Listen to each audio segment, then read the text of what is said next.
నమస్కారం. పవిత్ర వృక్షాలు కార్యక్రమానికి స్వాగతం.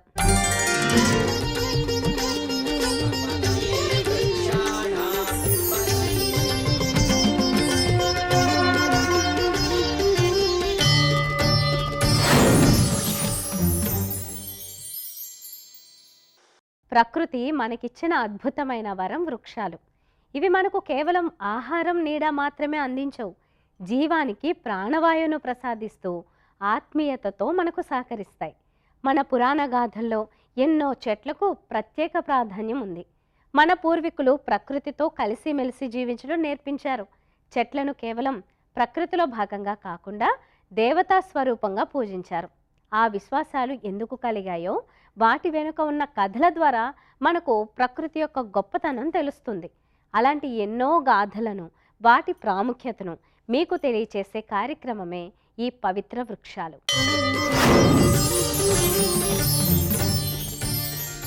ఈనాటి పవిత్ర వృక్షాలు కార్యక్రమంలో మారేడు చెట్టు గురించి తెలుసుకుందాం. త్రిదళం త్రిగుణాకారం త్రినేత్రం త్రివిధాయుధం త్రిజన్మ పాప సంహారం ఏకబిల్వం శివార్పణం మారేడు చెట్టును బిల్వ వృక్షంగా కూడా పిలుస్తారు. ఇది మన పూర్వీకుల కాలం నుండి శివ పూజలో శివునికి అత్యంత ప్రీతిపాత్రమైన వృక్షంగా మారేడు చెట్టును భావిస్తారు. మారేడు ఆకులతో శివుని పూజిస్తే అత్యంత పుణ్యఫలం లభిస్తుందని ప్రతీతి. ఇది భారతీయ సంస్కృతిలో, ఆధ్యాత్మికతలో మరియు ఆరోగ్య పరిరక్షణలో గొప్ప కీలక పాత్ర పోషించడమే కాకుండా ప్రకృతి పట్ల మానవులు అనుసరించాల్సిన కృతజ్ఞతను గుర్తు చేస్తుంది. మారేడు చెట్టు మన జీవన విధానానికి సంబంధించిన ప్రతి కోణంలోనూ విలువైంది. ఇది మన పర్యావరణానికి ఒక రక్షక వృక్షం మాత్రమే కాకుండా మన సాంప్రదాయాలు, భక్తి, ఆరోగ్యాన్ని మలిచే జీవన స్ఫూర్తిగా నిలుస్తుంది. భారతీయ సాంప్రదాయంలో దీనికి ఉన్న ప్రాధాన్యతను వివిధ కోణాల్లో ప్రముఖ ఆధ్యాత్మికవేత్త శ్రీ కాకునూరి సూర్యనారాయణమూర్తి గారు ఎంతో స్పష్టంగా వివరించారు. ఇప్పుడు చూద్దాం.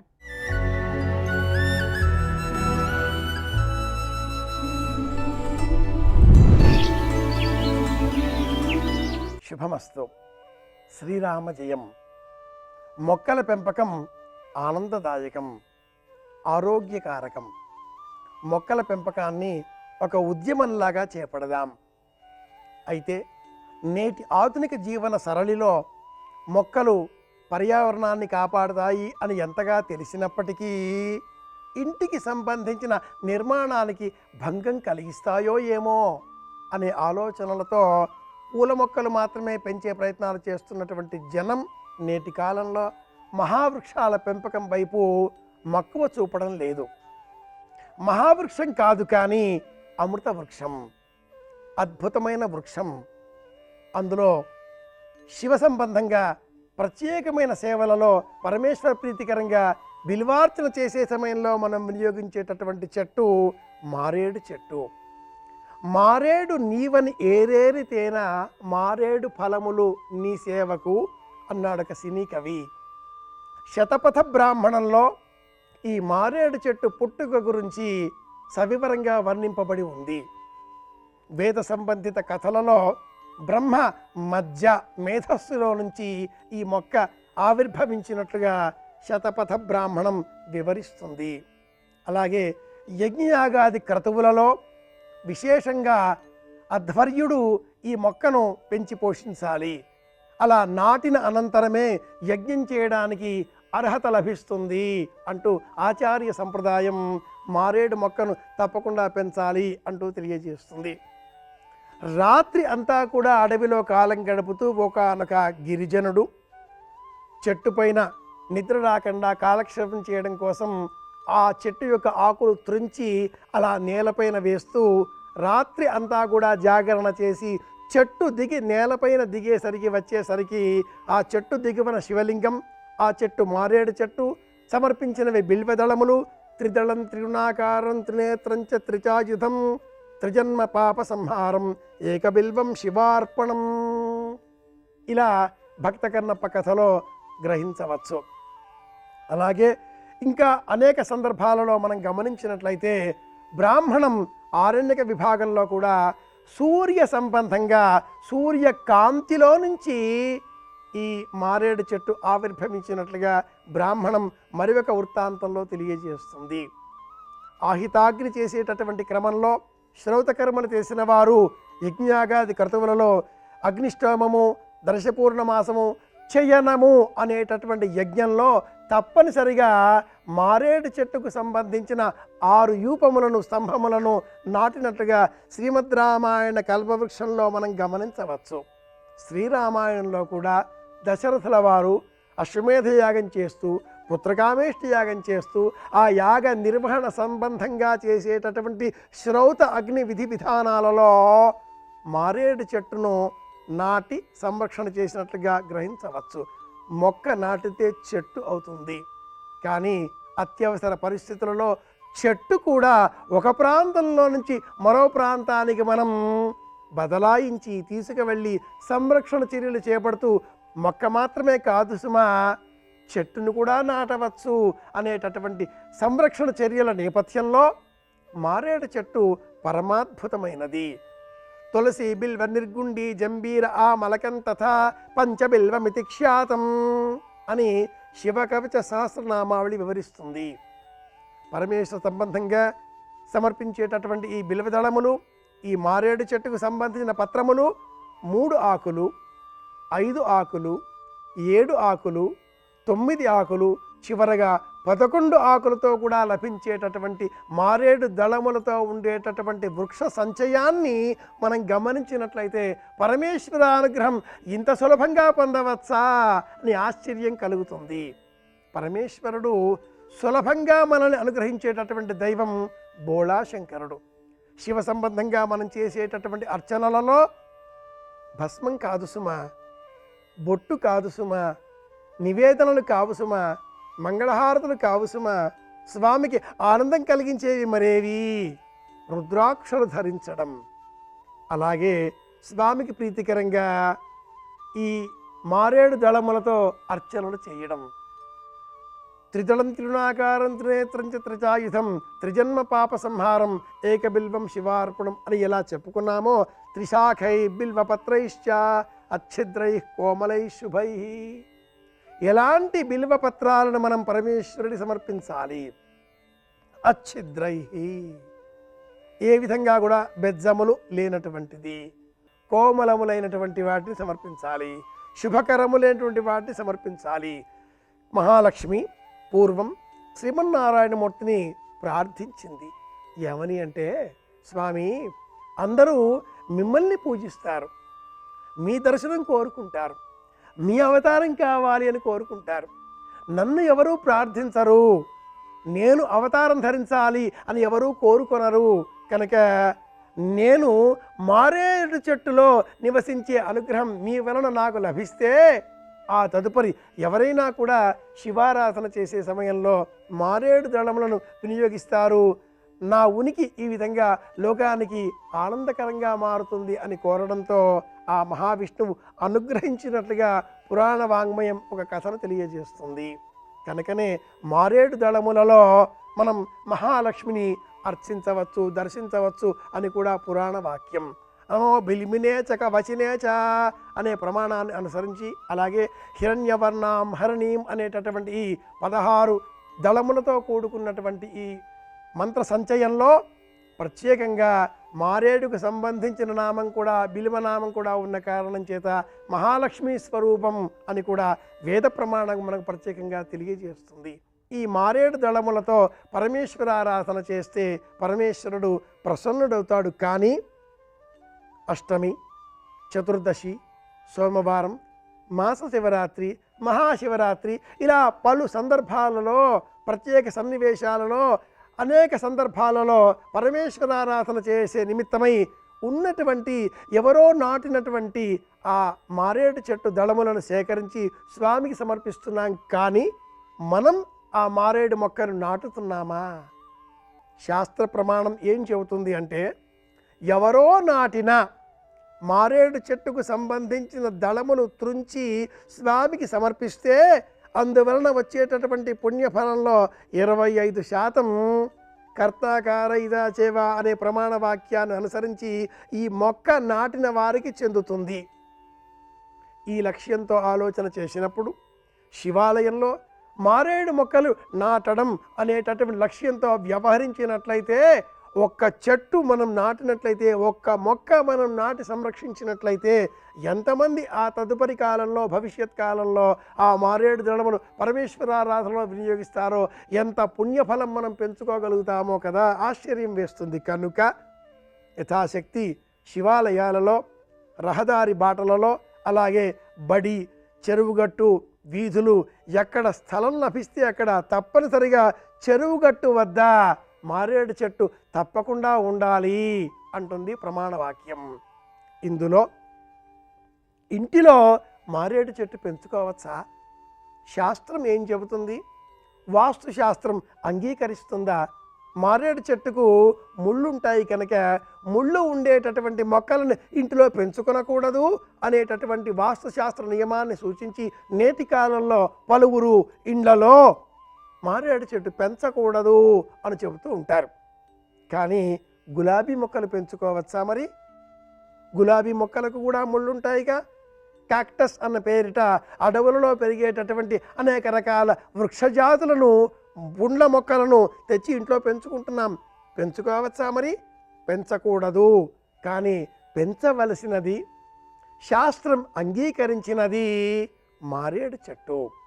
ఏ ఇంటిలో ఈశాన్య దిగ్భాగంలో తులసికోట పక్కన మారేడు చెట్టు పెంచే అలవాటు ఉంటుందో ఆ ఇంట్లో ఉండేటటువంటి వారికి సమస్త ఐశ్వర్యాలు చేకూరుతాయి అని రుద్రకామ్యార్చనా విధానం అనేటటువంటి శివ సంబంధిత పూజా గ్రంథం ప్రత్యేకంగా తెలియజేస్తుంది. వీలుంటే, అవకాశం ఉంటే అపార్ట్మెంట్ సంస్కృతి అయితే కూడా పూల కుండీలలోనైనా పెంచే ప్రయత్నం చేద్దాం.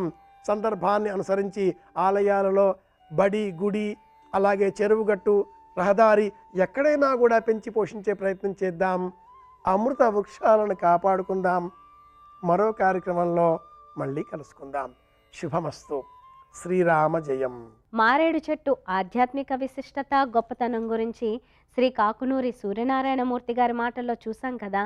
మరి ఈ మారేడు చెట్టు వైద్యపరంగా ఎంత విశిష్టమైంది, మనిషి ఆరోగ్యానికి ఎన్ని రకాలుగా ఉపయోగపడుతుంది, ఎన్ని రకాల అనారోగ్య సమస్యలను ఇది దూరం చేస్తుందో మన senior ayurvedic physician doctor Murali Manohar Chirumamilla చెప్పే విషయాల్ని ఇప్పుడు చూద్దాం.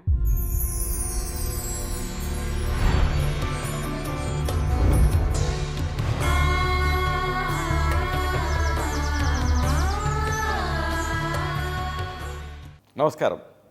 ఔషధ వృక్షాలు విభాగంలో మనం తెలుసుకోబోతున్న అద్భుతమైన చెట్టు మారేడు చెట్టు. ఈ మారేడు చెట్టు ఔషధ విలువలు, మారేడును ఉపయోగించి మీరు తగ్గించుకోగలిగేటటువంటి సమస్యలు, వ్యాధులు, ఈ మొత్తం సమాచారాన్ని మనం తెలుసుకుందాం.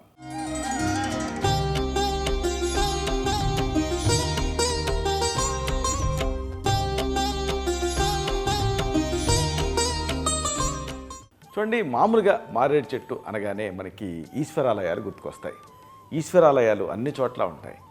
ఈ చెట్టు సంబంధించినటువంటి ప్రత్యేకత ఏమిటంటే, ఇది మనకి గుర్తు చేయటం. అంటే ఈ ఆలయంలో దీన్ని ఉంచుతున్నారు అంటే అర్థం ఏంటంటే, ఆలయాన్ని దర్శించిన ప్రతి వాళ్ళకి ఈ చెట్టు పరిచయం అవుతుంది. దీన్ని ఉపయోగించి అనేక సమస్యలు తగ్గించుకోవచ్చు. ఈ మారేడు దళాలు అంటే ఆకులు శివ ప్రీతికరాలు, ఇది అందరికీ తెలిసిందే.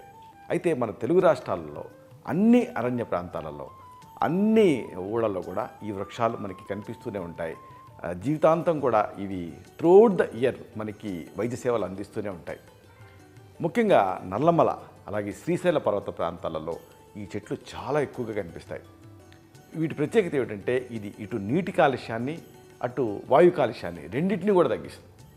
ఎంత అద్భుతంగా ఉంటుందంటే, ఇది ఆ చెట్టు కింద చక్కటి ఆక్సిజన్ హయ్యెస్ట్ కాన్సన్ట్రేషన్లో రిలీజ్ అవుతూ ఉంటుంది.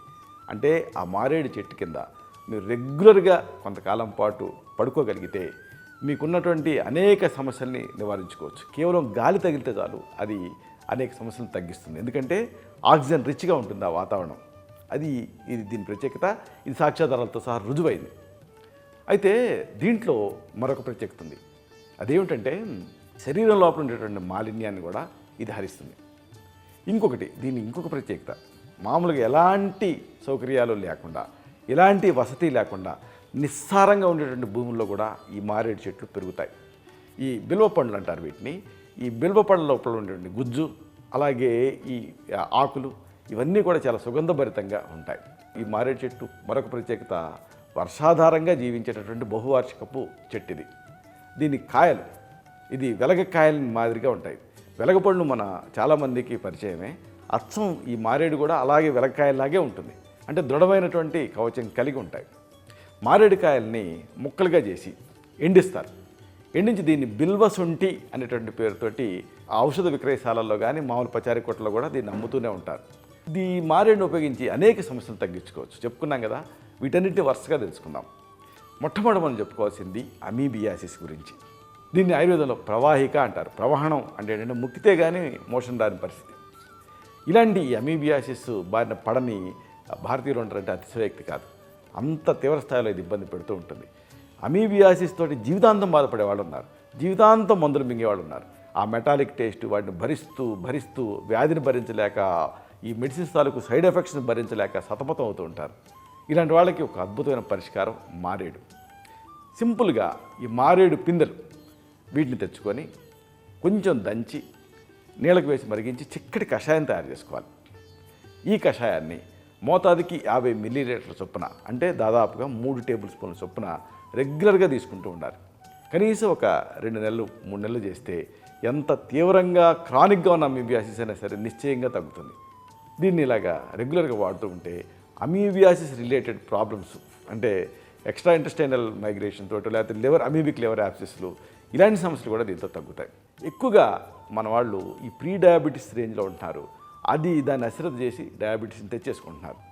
ఇలాంటి షుగర్ వ్యాధిలో కానీ ప్రీ డయాబెటీస్లో కానీ ఈ మారేడు అద్భుతంగా పనిచేస్తుంది. మారేడు ఆకులు, వేపాకులు, తులసాకులు వీటిని తెచ్చుకొని ఫ్రెష్గా నీడలో ఆరబెట్టండి. అంటే ఏమిటి, ఒక బట్టలు ఆరేసుకునే తీగకి క్లిప్పులు పెట్టి వేలాడేయచ్చు.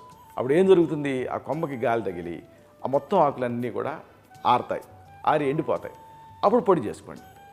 లేదా నీడలో కూడా ఆరబెట్టచ్చు. ఒక పేపర్ పరిచి ఈ ఆకులను అక్కడ పెట్టి ఆ ప్రహరీ గోడ నీడలో ఎండేలాగా చేయొచ్చు. ఇలా చేసుకున్నటువంటి ఈ ఆకుల్ని పొడి చేసుకొని ఈ పొడిని ఒక్కొక్కటి 50 గ్రాముల చొప్పున కలిపి ఉంచుకోండి. మీకు ఒక మంచి ఔషధం సిద్ధమవుతుంది. దీన్ని రెగ్యులర్గా 2 పూట్ల భోజనానికి ఒక అరగంట ముందు దీన్ని ఒక అర చెంచాడు మోతాదుగా అర గ్లాసు నీళ్ళ కలిపి తీసుకుంటూ ఉంటే మధుమేహ వ్యాధి నియంత్రణలో ఉంటుంది. ప్రీ డయాబెటీస్ కూడా అద్భుతంగా దీంతో కంట్రోల్ అవుతుంది. ఇంకొకటి చాలామందిని ఇబ్బంది పెట్టేది ఎడిమా, అలాగే వాపు. దీంట్లో కూడా ఈ మారేడు పనిచేస్తుంది. వాపులకి మారేడు ఒక అద్భుతమైన ఔషధం చెప్పొచ్చు. ఈ మారేడు ఆకుని తెచ్చుకొని దంచి రసం తీయండి. దీన్ని ఒక 10 ml, అంటే 2 టీ స్పూన్ల మోతాదుగా ఒక అర టీ స్పూన్ త్రికట్టు పొడి, అంటే శొంఠి పిప్పళ్ళు మిరియాల కాంబినేషన్ని త్రికట్ అంటారు. అంటే మారేడు ఆకు రసాన్ని 10 మిల్లీలీటర్లు, అంటే 2 టీ స్పూన్లు, దీనికి ఒక అర టీ స్పూన్ త్రికట్టు పొడి. ఈ త్రికట్టు మీకు ఆయుర్వేద మందులు అమ్మేటువంటి షాప్లో దొరుకుతుంది. త్రికట్టు పొడిని కలిపి తీసుకుంటూ ఉండండి. దీంతో ఎడిమా గుంజేస్తుంది, వాపు తగ్గుతుంది. అలాగే మరొక సమస్య మెడికల్ ఎమర్జెన్సీలాగా బాధించేది వాంతులు. వాంతుల్లో కూడా మారేడు పనిచేస్తుంది. మారేడు కాండం పైన ఉండేటటువంటి బెరడు, పట్ట అంటారు. వాంతులు అవుతున్నప్పుడు ఈ మారేడు పట్ట దీన్ని చిన్నగా తుంపి నీళ్ళకి వేసి స్ట్రాంగ్ డికాక్షన్ తయారు చేయండి, కషాయం. దీన్ని ఒక 50 మిల్లీలీటర్ మోతాదుగా తగినంత తేనె కలిపేసేసి దీన్ని లోపలికి తీసుకుంటే ఈ వాంతులు కంట్రోల్ అవుతాయి. అలాగే అతి ముఖ్యమైనటువంటి సమస్య, ఎంతోమందిని ఇబ్బంది పెట్టేది జిగట విరేచనాలు. ఇలాగా బ్లడ్తో కలిపి లేదా మ్యూకస్తో కలిపి చాలామందిని జిగట విరేచనాలు సఫర్ చేస్తూ ఉంటాయి. దానికి కూడా మారేడు ఒక ఔషధం. పండినటువంటి మారేడు పండు గుజ్జు, దీన్ని 1 నుంచి 2 స్పూన్లు మోతాదుగా తగినంత మజ్జిగకి కలిపి, ఒక అర గ్లాసు మజ్జిగకి కలిపి, లేదా నీళ్ళతో కలిపి కాస్త చక్కెర కలిపి తీసుకుంటూ ఉండాలి. లేదా పచ్చికాయ, దీన్ని గుజ్జును తీసుకొని కొద్దిగా నీళ్లు పోసి ఉడికించాలి. దానికి కాస్త పటిక బెల్లం కలిపి తీసుకోవాలి. దీంతో అద్భుతమైన ఫలితం కనిపిస్తుంది. అంటే మారేడు పండు గుజ్జుని 1 నుంచి 2 స్పూన్లు మోతాదుగా మజ్జిగకి కలిపి తీసుకోవటం ఒక పద్ధతి, లేదా నీళ్ళతోటి కలిపి కాస్త చక్కెర కలిపి తీసుకోవటం ఒక పద్ధతి, లేదా పచ్చికాయని ఆ గుజ్జును తీసుకొని కాస్త ఉడకబెట్టి దానికి పటిక బెల్లం కలుపుకొని తీసుకోవాలి. ఇలా ఎలా చేసినా కానీ మీకు మంచి ఫలితం ఉంటుంది. ప్రధానంగా జిగట విరేచనాలు తగ్గుతాయి. ఇక ఇంకొకటి చెవుడు, ఈ ధ్వని కాలుష్యం, లేకపోతే అనేక సైనసైటిస్ లాంటి సమస్యలు, లేకపోతే ఎక్కువగా ఇయర్ ఫోన్స్ వినటం, అలాగే ఎక్కువగా ఈ స్మార్ట్ ఫోన్లు మాట్లాడటం, వీటన్నిటి వల్ల చెవుడు వస్తుంది. చెవుడుతో ప్రాబ్లం ఏంటంటే ఒకసారి వస్తే ఇక దానికి ఆడిటరీ నర్వ్ అంతా డెస్ట్రాయ్ అయిపోతుంది. ఇక దానికి మళ్ళీ మిషన్లు పెట్టినా కానీ క్లారిటీ రాని పరిస్థితి ఉంటుంది. ఇలాంటి చెవుడిని దీన్ని తగ్గించుకోవాలన్నా లేదా నివారించుకోవాలన్నా మారేడు పనిచేస్తుంది. మారేడు గుజ్జుని నువ్వుల నూనెకి కలపాలి, మరిగించాలి, వడపోసుకోవాలి. దీని చెవిలో చుక్కల మందులాగా వేసుకుంటూ ఉండాలి. దీంతో ఇది ఒక నర్వస్ స్టిమ్యులెంట్ లాగా పనిచేస్తుంది. మారేడు గుజ్జు నువ్వుల నూనె సింపుల్ కాంబినేషన్. గుజ్జును తీసుకోండి, నువ్వుల నూనెకి వేయండి. ఆ మారేడు గుజ్జు దాదాపుగా నలుపుగా మారేంత వరకు మరిగించండి. ఆ తర్వాత చల్లారిన తర్వాత వడపోసుకొని నిల్వ చేసుకోండి. చెవులలో 2 లేదా 3 చుక్కలు డ్రాప్స్ కింద వేసుకుంటూ ఉంటే ఈ హీరింగ్ లాస్లో మంచి ఫలితం కనిపిస్తుంది. ఇంకొకటి విష జంతువుల కాటు. చూసారా, మీరు మామూలుగా అడవి ప్రదేశాల్లో వెళ్తూ ఉంటారు. అప్పుడు ఈ విష జంతువులు కాట్లకు గురయ్యేటువంటి రిస్క్ ఉంటుంది. ఇలాంటి సందర్భాలలో మారేడు వేరు అలాగే జీలకర్ర నెయ్యి కలిపి అరగదీయాలి. మారేడు వేరుని కాస్త జీలకర్ర నెయ్యితోటి కలిపి సాండ్రాయి మీద అరగదీయాలి. దీన్ని ఆ కాటు పైన లేపనం చేసుకోవాలి. దీంతో ఈ విష జంతువుల కాట్ల తాలూకు సమస్య తీవ్రతరం అవ్వకుండా ఉంటుంది. తర్వాత ఫస్ట్ ఎయిడ్ కోసం మీరు వెళ్ళొచ్చు. అలాగే కొంతమంది యువకుల్లో చూస్తుంటాం బీర్జాలు వాస్తాయి. ఇలాంటప్పుడు ఆ స్క్రోటల్ స్వెల్లింగ్లో కూడా ఇది పనిచేస్తుంది మారేడు. ఉదయం సాయంత్రము మారేడు ఆకుల రసాన్ని ఒక 20 మిల్లీలీటర్ మోతాదుగా, అంటే దాదాపుగా ఒక టేబుల్ స్పూన్ కంటే కాస్త ఎక్కువ, దీనికి మళ్ళీ 1 గ్రాము మిరియాల పొడి కలిపేసేసి లోపలికి తీసుకుంటూ ఉంటే ఈ బీర్జాల వాపు తగ్గుతుంది. అలాగే దీనికి ఒక అడ్వాంటేజ్ ఏంటంటే మలబద్ధకం, కామెర్లు, ఆఖరికి ఉబ్బసం, అలాగే పైల్స్ ఇలాంటివన్నీ తగ్గుతాయి. అతి ముఖ్యమైనది శరీర దుర్గంధం, బ్యాడ్ బాడీ ఓడర్. దీంతో చాలామంది సోషల్ ఐసోలేషన్కి గురవుతూ ఉంటారు, సంఘంలో కలవరు. దీనికి కూడా ఈ మారేడు ఆకులు అద్భుతంగా పనిచేస్తాయి. మారేడు ఆకులను తెచ్చుకోండి, మెత్తగా నూరండి, సింపుల్గా ఒంటికి పూసుకోండి, బాగా ఆరనివ్వండి, తర్వాత స్నానం చేసేయండి. దీంతో ఒంటి దుర్గంధం వదిలిపోతుంది. ఇలాగా ఈ మారేడు అనేది కేవలం ఆధ్యాత్మిక పరంగానే కాదు, ఔషధ పరంగా కూడా అద్భుతమైనటువంటి ఫలితాలను ఇస్తుంది. మిమ్మల్ని ఆధ్యాత్మికంగా ఉన్నతంగా ఎదగటానితో పాటుగా మెడికల్గా కూడా మీరు పరిపూర్ణమైనటువంటి ఆరోగ్యాన్ని సాధించుకోవడానికి ఇది సహాయపడుతుంది. ఇలాంటి మరొక ఔషధ వృక్షం గురించి, దాని ప్రత్యేకతల గురించి, దాంతో మీరు తయారు చేసుకోగలిగేటటువంటి ఔషధాల గురించి మళ్ళీ మనం కలుసుకున్నప్పుడు వివరంగా తెలుసుకుందాం. అంతవరకు సెలవు. ఓం ధన్వంతరాయే నమః. మారేడు చెట్టు గురించి ఎన్నో విలువైన ఆధ్యాత్మిక అలాగే ఔషధ విలువలు ఈనాటి పవిత్ర వృక్షాలు కార్యక్రమంలో తెలుసుకున్నాం కదా. మరి ఇటువంటి గొప్ప విశేషాల్ని తెలియచేసే మరో కార్యక్రమంలో మరో పవిత్ర వృక్షం గురించి తెలుసుకుందాం. అంతవరకు సెలవు. నమస్కారం.